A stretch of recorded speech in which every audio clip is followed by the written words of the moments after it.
کا اجلاس وہ تو ہمارے ملک کا آئین ہے، قانون ہے، اس کے تحت قومی سلامتی کا اجلاس ہوتا ہے۔ اس کے اندر ہمارے جو سیکیورٹی فورسز کے لوگ ہیں وہ بھی ہوتے ہیں، اور ہمارے جو حکمران ہیں وہ بھی موجود ہوتے ہیں، اور ہمارے جو اپوزیشن کے لوگ ہیں وہ بھی موجود ہوتے ہیں، مل کر ایک لائحہ عمل مرتب کرتے ہیں۔ یہ تو بہت اچھا فورم ہے، میں اس کو اچھا ہی کہوں گا۔ جی سر، آپ کی جماعت کے متعلق ہمارا سوال ہے جی اس وقت جو عمران خان کی جو پاپولیرٹی وہ بہت زیادہ ہے، جی تو عام لوگوں میں یہ تاثر پایا جا رہا ہے کہ یہ جو 3-4 جو مذہبی جماعتیں ہیں وہ ایک دم جو ہے میدان میں آئی ہیں، سیاست کے میدان میں، اور اسٹیبلشمنٹ ہی ان کو لے کے آئی ہے کہ عمران خان کی جو پاپولیرٹی ہے اس کو کم کرنے کے لیے مذہبی جماعتوں کو عمل میں لایا جائے، اور عمران خان کی جو پاپولیرٹی ہے اس کو کم کیا جائے، اور ووٹ بینک جو ہے اس کا توڑا جائے۔ تو اس حوالے سے آپ کیا کہیں گے کہ آپ اسٹیبلشمنٹ کی بیچ ٹیم ہے، یا آپ کیسے ہے نا اس کو لوگوں کا جو تاثر ہے اس کو ختم کریں گے؟ اچھا، پہلے تو میں ویسے یہ پوچھتا ہوں کہ یہ اسٹیبلشمنٹ کی A team, B team, C team, یہ جتنی ساری سیاسی جماعتیں ہیں یہ بتلائیں تو صحیح، یہ اس ٹیم سے فارغ کیسے ہیں؟ ان میں سے کوئی ایک ہے، کوئی اے ہے، کوئی بی ہے، کوئی سی ہے، تعلق تو سب کا ہے، یہ ہے کہ نہیں؟ کوئی یار اس سے انکار کر سکتا ہے؟ اچھا، یہ تو خیر ایک بات ہے، یہ تو جملہ میں اترتا ہے۔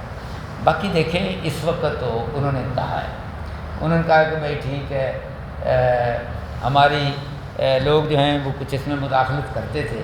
لیکن اب ہماری کوئی مداخلت نہیں ہے، تو ہم سیاست کے ساتھ ہمارا کوئی تعلق نہیں ہے، لہٰذا ہمیں معاف کر دو۔ اچھا، اب جب سے انہوں نے یہ کہا ہے، پچھلے جو آرمی چیف تھے جنرل باجوہ صاحب، انہوں نے یہ بات کہی تھی، اور اب حافظ اعظم مجید صاحب وہ اس بات پر سختی سے قائم ہیں، ان کی کوئی انوالومنٹ ہمیں نظر نہیں آ رہی۔ تو جب ان کی کوئی انوالومنٹ ہمیں نظر نہیں آ رہی تو پھر ہم انہیں کیوں گھسیٹتے ہیں؟ بلکہ میں سمجھتا ہوں کہ یہ ہمارے لیے ایک سنہری موقع ہے۔ ہم کہیں کہ بھی ہاں، تم نے کہا ہے کہ ہمارا اس کے ساتھ کوئی واسطہ نہیں ہے، اور ہم اس کے اندر کوئی مداخلت نہیں کریں گے۔ دیکھیں، ایک لحاظ سے تو ہم سب قوم ہیں۔ دیکھیں، یہ جو فوج ہے یہ کوئی ہم سے کوئی باہر تو نہیں ہے، ہمارے بھائی ہیں، ہمارے بیٹے ہیں، تو اس کے اندر ووٹ بھی وہ دیتے، اس ایک لحاظ سے تو ہم ساری قوم ایک ہے۔ لیکن بحیثیت ادارہ ان کا ایک آئینی ان کا رول ہے، اس رول سے ہٹ کر اگر وہ مداخلت کریں تو یہ غیر آئینی ہے۔ تو جب وہ کہتے ہیں کہ جو ہم سے غیر آئینی کام ہو گیا اب بھائی ہم نہیں کریں گے، تو میرا خیال ہے کہ اب ہمیں ایک دوسرے پر الزام نہیں لگانے چاہیے، بلکہ ہمیں دلیل دینی چاہیے کہ بھی اس موقع پر تمہاری مداخلت ثابت ہے۔ جب سے انہوں نے کہا ہے کہ بھی ہم نہیں آ رہے،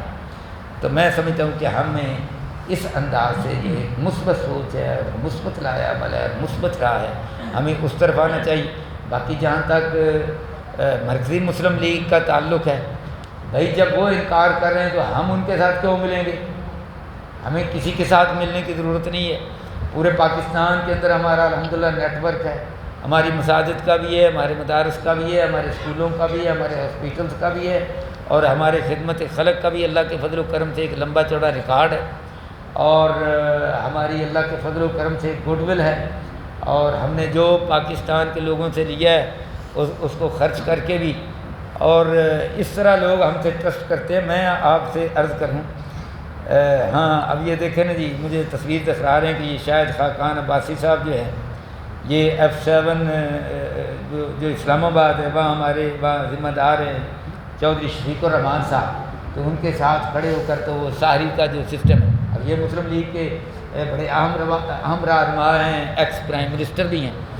تو ہمارے ساتھ پی ٹی آئی کے لوگ بھی، مسلم لیگ نون کے بھی، اس کے پیپلز پارٹی کے بھی، باقی ساری جماعتوں کے، حتیٰ کہ دینی جماعتوں کے لوگ ہمارے ساتھ نیک کام، اور یہ جو اچھے کام ہیں انشاءاللہ وہ ہمیں بلائیں گے، ہم بھی ان کے ساتھ کھڑے ہوتے ہیں اور ہوں گے انشاءاللہ۔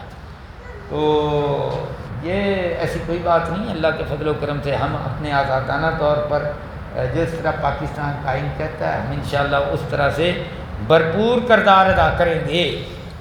اللہ کے فضل و کرم۔ جی اس طرح کے حالات آپ ہیں، لگتا نہیں آپ کو کہ تمام مذہبی جماعتیں ایک پلیٹ فارم پر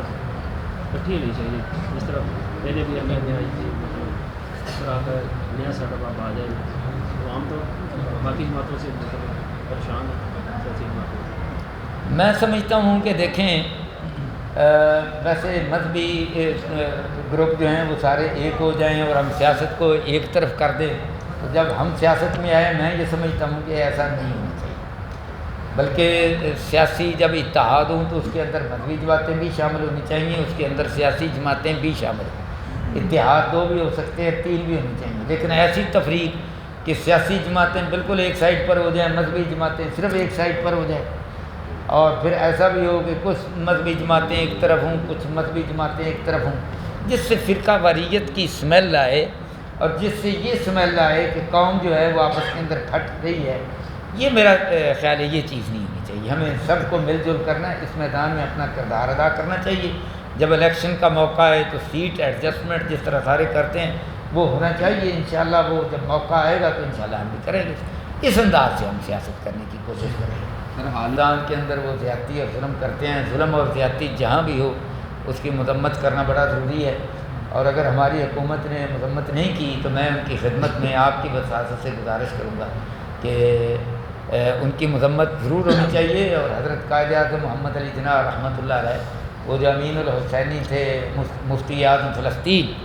تو وہ تو پاکستان سے انہوں نے بڑی امیدیں لگائی تھیں، اور حضرت قائد اعظم کا اس پر بڑا کلیئر موقف ہے اور اسٹیٹمنٹ ہے، اور وہی موقف جو ہے ہمارا ابھی تک چلا آ رہا ہے، اور ہمارے پاکستان کا جو پاسپورٹ ہے اس پر اسرائیل کا کوئی خانہ ہی نہیں ہے۔ تو یہ ہمارا ایک تاریخی ہے، رول ہے۔ میں سمجھتا ہوں کہ پرائم منسٹر صاحب کو، وزیر خارجہ صاحب کو اس پر ضرور اپنی اسٹیٹمنٹ اور بھرپور کرنا چاہیے۔ تو سر جو جی سر جو کشمیر کا مسئلہ بڑا گمبھیر مسئلہ ہے جی، کیونکہ یہاں بسیجے میں کتنا ظلم بربریت کا ہو رہی ہے، تو آپ کی جماعت کا وہاں پہ کیا چل رہا ہے؟ دیکھیں جی، بوسنیا یہ تو اب مسئلہ پرانا ہو گیا ہے، اب تو وہ ایک آزاد ملک ہے، آزادی اس کو مل گئی، دنیا بھر نے کردار ادا کیا، پاکستان کا بحیثیت حکومت ایک کردار ہے اور وہ کردار بڑا نمایاں ہے۔ باقی ہم جو کردار ادا کر سکتے تھے، جو وہاں کے جب وہ اپنا تھے سلاجق صاحب، نام اب میرے ذہن سے نکل گیا، نہیں بوسنیا کی بات ہو رہی ہے، وہ پرائم منسٹر تھے اور ان کی جو بہن تھی ساجدہ سلاجق وہ یہاں پر تھی، تو میں باقاعدہ ان سے ملا تھا، پھر جانے کی کوشش بھی کی، اور جو ہم سے ہو سکا ہم نے ان کے ساتھ تعاون کیا۔ تو پاکستان کا اس میں بڑا بھرپور کردار تھا۔ اسلام آباد کے اندر بوسنیا کے لوگوں کو ٹھہرایا گیا، اور صحافیوں کے ساتھ مل کر، بڑے لوگوں کے ساتھ، وہ جو اطہر صاحب ہیں جنگ گروپ کے تھے، تب وہ چیف ایگزیکٹو تھے،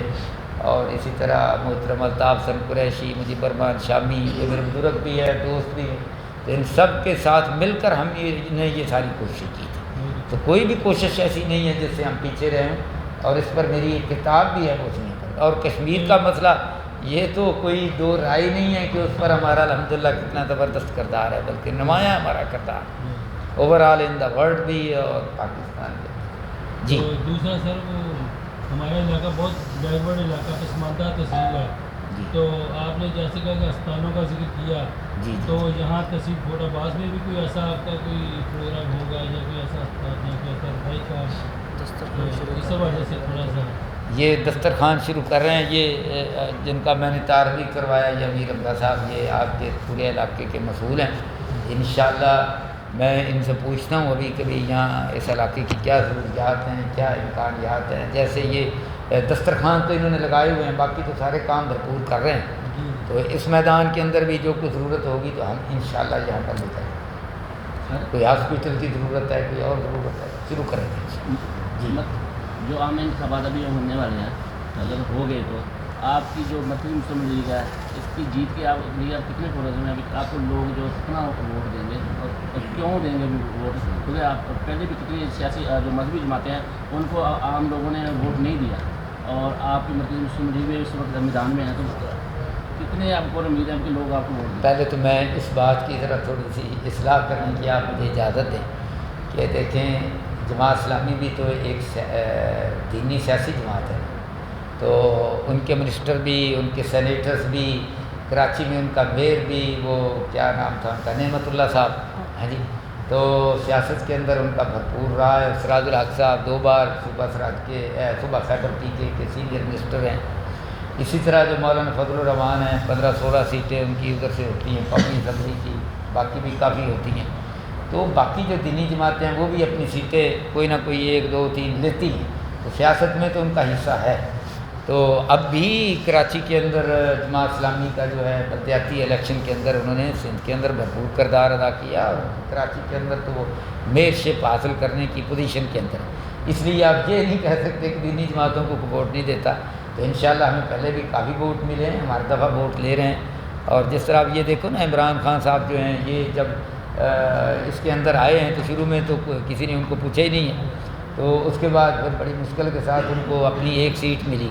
اس کے بعد 22-24 سالہ جدوجہد کے بعد آج ان کی یہ صورتحال ہے، جیسا آپ خود فرما رہے ہیں کہ وہ اس وقت ملک کی سب سے بڑی پولیٹیکل پارٹی ہے۔ تو ہم بھی اللہ کے فضل و کرم سے اسی طرح سٹیپ بائی سٹیپ آ رہے ہیں، تو انشاءاللہ ہم تو بڑے بھرپور طریقے سے آ رہے ہیں اور بڑے پر امید ہیں، ہمیں لوگوں نے بہت ووٹ دیے، اب بھی ہم جہاں جا رہے ہیں اللہ کے فضل و کرم سے، تو بڑے لوگ جو ہیں وہ اللہ کے فضل و کرم سے وہ ایکسائٹڈ ہیں۔ انشاءاللہ آپ دیکھیں گے کہ اللہ کے فضل و کرم سے بھرپور لوگ ہمارے ساتھ تعاون کریں گے انشاءاللہ۔ سر ممبر سائز کا کیا آپ کا کوئی آغاز ہے پروگرام ممبر سائز کی آپ کی جماعت میں؟ ممبر سازی کا بھی کوئی اتنا بھرپور طریقے سے تو نہیں ہوا، لیکن جاری ہے انشاءاللہ۔ پوری مہم بھی جب اوپر سے ہوگا تو انشاءاللہ